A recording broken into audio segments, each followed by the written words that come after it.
You just paid $1,000 for your iPhone.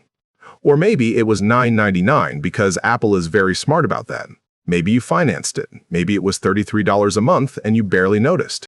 But I want you to stay with me for the next 10 minutes because that phone sitting in your pocket right now, it didn't cost you $1,000, it cost you $18,000. And that's not a metaphor. That's not clickbait math. That is actual, compounding, provable money that you will never see.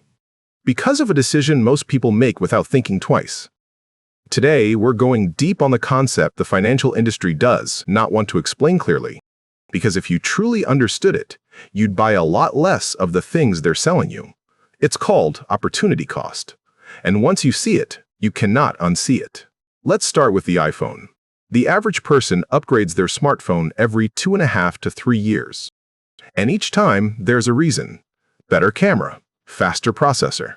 The old one's getting slow. So let's say you spend $1,000 every 3 years starting at age 25. That's roughly 13 phone purchases between 25 and 65. $13,000 in phones over your lifetime, right? Wrong. That's not what it cost you. That $1,000 didn't just disappear, it was a decision. And every financial decision has a shadow, what that money would have become if you'd made a different choice.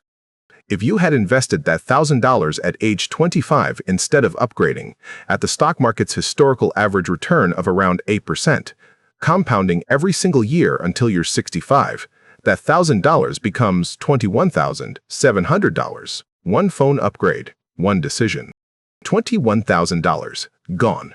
Now multiply that across every upgrade cycle, every new version, every 3 years. We're not talking about $13,000 anymore. We are talking about a retirement fund. But I'm not here to tell you to never buy a phone.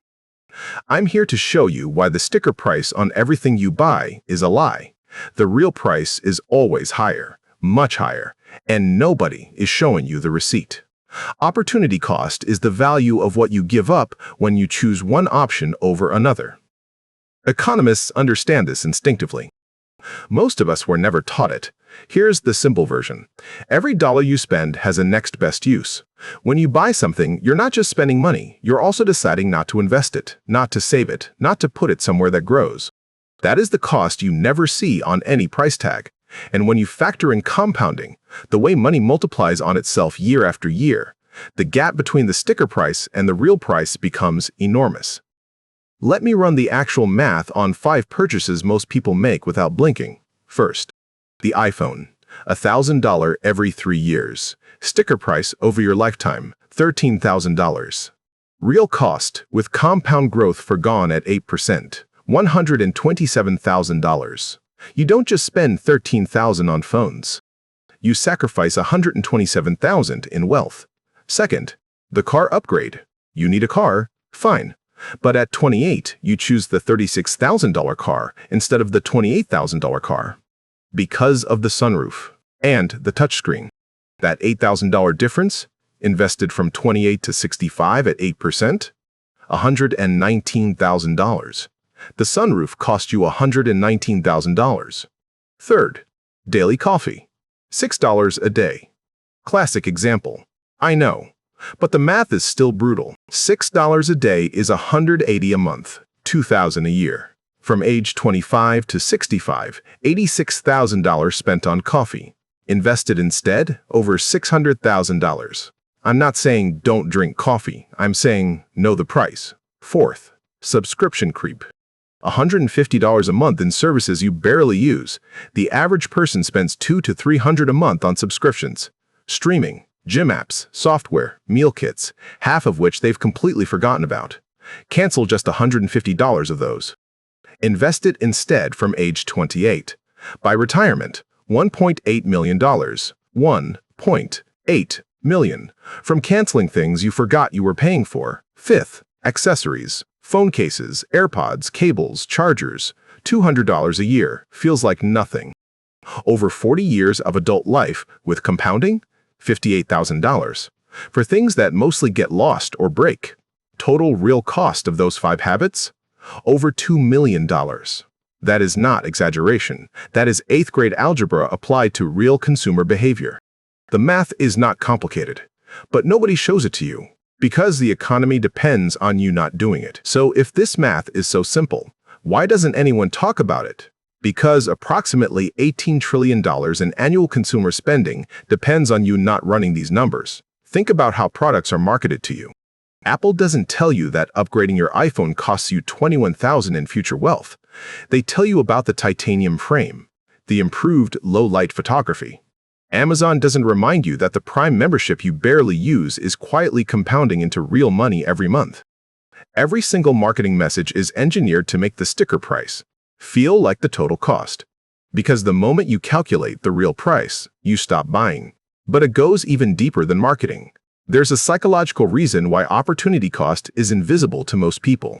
Psychologists call it loss aversion. We feel the pain of losing money we already have far more intensely than we feel the absence of money we've never seen. If someone stole $1,000 from you, you'd be furious.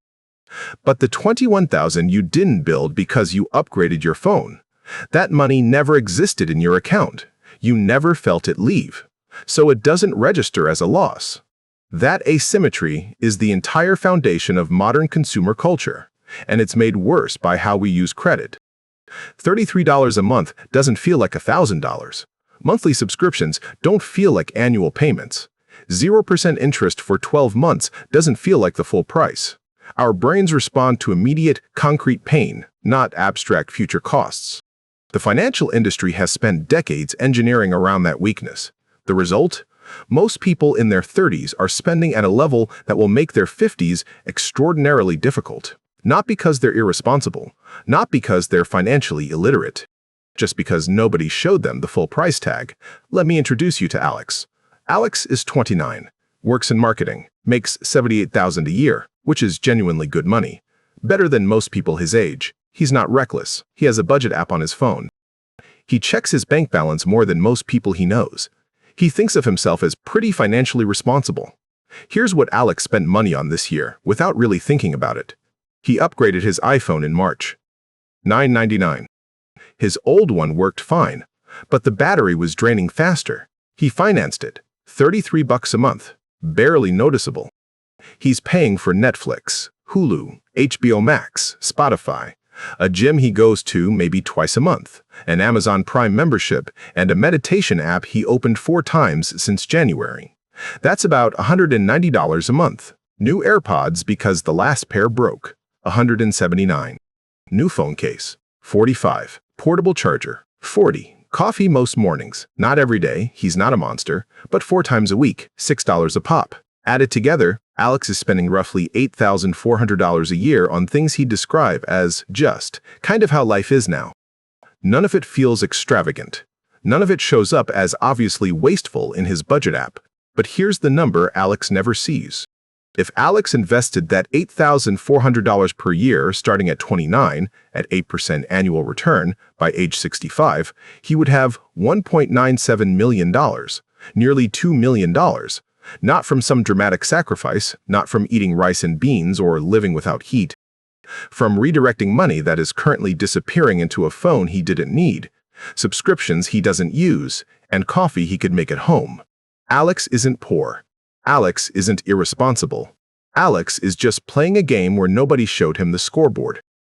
So here's what I want you to do differently. Not because financial discipline is fun, but because you deserve to see what you're actually buying. I call it the real price tag. Before any purchase over $100, run one calculation. Take the price. Multiply it by the years between now and your retirement. Apply an 8% compound growth rate. There are free calculators online that do this in 10 seconds. That number, not the sticker price, is what you're actually deciding to spend. The $250 headphones you're looking at right now. If you're 28, that's $250 that could become $6,400 by retirement. Is it worth $6,400 to you? Maybe it is. You decide. But now you're deciding with the real price. 3 changes. Right now, highest return. 1. Stop the upgrade cycle. If your phone works, the question isn't, is there a new one out? The question is the real price of upgrading worth it to me? That standard alone could save you hundreds of thousands over your lifetime. 2.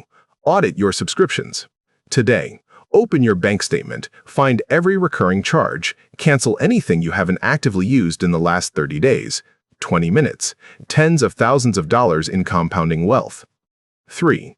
Automate investment before lifestyle inflation catches up. Every raise, every bonus, before your spending adjusts, move a portion directly into investment. You never miss money you never see in your checking account. Here's where I want to leave you. I'm not telling you not to buy an iPhone. I'm not telling you that enjoying your money is wrong. I'm telling you that the $1,000 price tag on that phone is a fiction. A comfortable, convenient fiction that the entire consumer economy depends on you believing. The real price tag, the one that includes what that money could have become, is $18,000. And once you start seeing real price tags instead of sticker prices, you will make different decisions. Not perfect decisions. Not joyless decisions, just decisions where you are actually in control. That's not a sacrifice, that's information. And information is the only thing standing between where you are financially right now and where you could actually be. Run your numbers. Buy the phone if it's worth the real price. Cancel the things that aren't. And stop letting a sticker price make $20,000 decisions for you. Subscribe if this changed how you think about what things actually cost. We do this every week. Drop a comment with the purchase you're reconsidering right now. I read every single one. See you next week.